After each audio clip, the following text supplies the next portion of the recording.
Hello, and thank you for joining us. Strikes across the Middle East continued on the 11th day of the U.S. Israeli war with Iran as the death toll continues to grow.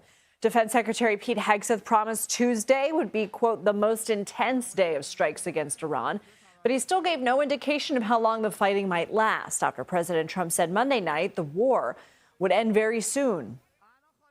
We're crushing the enemy in an overwhelming display of technical skill and military force. We will not relent until the enemy is totally and decisively defeated. But we do so on our timeline and at our choosing. Iran also seems to have ramped up attacks. Israel is warning that Iranian missiles carrying cluster warheads are creating deadly debris hazards. At least 12 people have died in Israel since the war started. The United Arab Emirates also reported 2 more deaths in the country from drone strikes. The U.S. also confirmed roughly 140 troops have been wounded in the war, though most have already returned to duty. Sources tell CBS News that U.S. intelligence indicates Iran may be taking steps to block the flow of ship traffic in the Strait of Hormuz. House Speaker Mike Johnson tried to reassure Americans the conflict would not create a long-term pricing issue.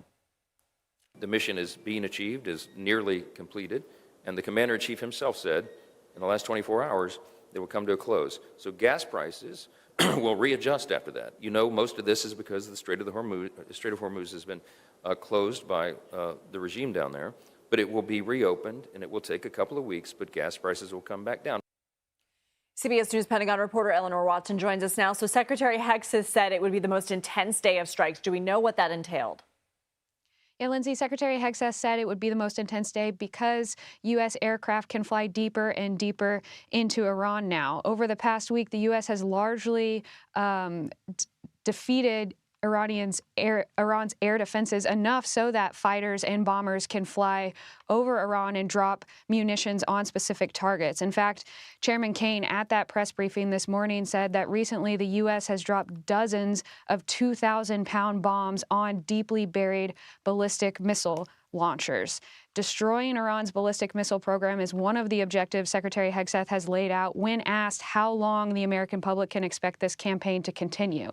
He gave some updates on that this morning and on the second objective, which is to destroy Iran's Navy. But on the third goal, which according to Secretary Hegseth is to permanently destroy Iran's nuclear program, we haven't heard many updates. Iran, it is still estimated, has about hundreds of kilograms of highly enriched uranium. And until that uranium is either destroyed or taken out of Iran, it will be hard for the Pentagon to say mission accomplished, at least on that one specific objective.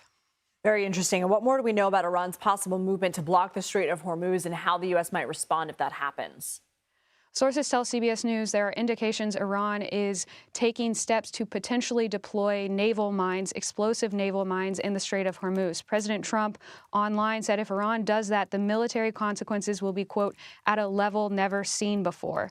The mines would add another level of disruption to this crucial choke point for much of the world's oil. About a fifth of the world's oil supply normally flows through there, but since the conflict began, ship traffic trackers show that the traffic has decreased by about 85 to 90%, driving oil prices upwards. The military, to prevent more disruptions, is targeting Iran's inactive mine-laying vessels, about 16 today, I think, according to U.S. Central Command, and is considering providing naval escorts. The U.S. has done that before, back in the 1980s during the so-called tanker wars, but officers who served in that mission will tell you it could take weeks or months to completely clear the strait of mines. Even without the mines, there are threats of being targeted, which could deter commercial ships from transiting the strait for some time. Eleanor Watson, thank you. CBS News White House reporter Olivia Rinaldi joins me now. Did we get any more of an idea from the White House today on a possible timeline to end this war? Well, Lindsay, the short answer is no. There is really no definitive timeline on when the White House expects this war to be wrapped up. Caroline Leavitt, in her press briefing today, said ultimately the operations will cease when the commander-in-chief determines the military objectives have been met fully and there is a complete and unconditional surrender from Iran. So that is what the White House is now saying, where previously we had heard it was a timeline of 4 to 6 weeks, perhaps 4 to 5 weeks. Now they're saying ultimately it is up to the president. I should also note that that was echoed this morning by Defense Secretary Pete Hegseth, who said it's not for me to posit whether it's the beginning, the middle, or end. That is up to the president. Democrats in Congress are criticizing the president for, among other things, sharing conflicting information about a timeline for the war and claiming, without sharing proof, that Iran has Tomahawk missiles and could be responsible for that strike on a girls' school in Iran. What is the White House saying about those criticisms? Right. Well, let me address the girls' school first, because we have seen an evolution of responsibility for that attack. First, we had heard from the president over the weekend, who said that Iran could be responsible for that attack on that girls' school. But as was pointed out today in the briefing, Iran does not have Tomahawk missiles. The U.S. does, and a handful of other U.S. allies. In response to that, Caroline said the president is going to accept the conclusion of the investigation by the Department of Defense into who was at fault for that girls' school, and said ultimately they're not going to get ahead of the Pentagon in saying who is responsible for that attack. That is on that specifically.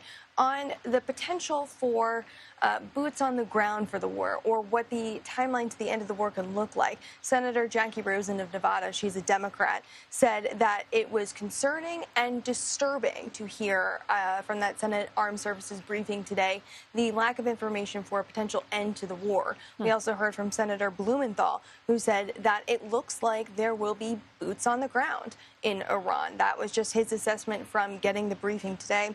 In addressing that in the briefing today as well, Caroline Leavitt said that Democrats on Capitol Hill are being disingenuous, and she said not a single Democrat voted against the resolution condemning Iran as the world's state-leading sponsor of terror several years ago, and added that they should not be taken at their word. So, bit of he said, she said about what was in that briefing today on Capitol Hill, but still Democrats are saying they're just not satisfied with what they're hearing from this White House. Okay, Olivia Rinaldi, thank you.